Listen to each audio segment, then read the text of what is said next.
এটি হাওর এলাকার একটি সুন্দর দৃশ্য, যেখানে ধান কেটে কৃষকেরা ধান ঘরে তুলছে।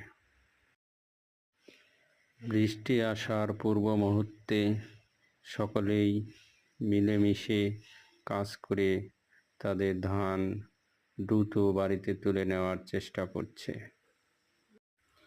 চারিদিকে সবুজ শ্যামল, মাঠের মধ্যে ধান, সেই ধান কৃষকেরা ঘরে তোলে।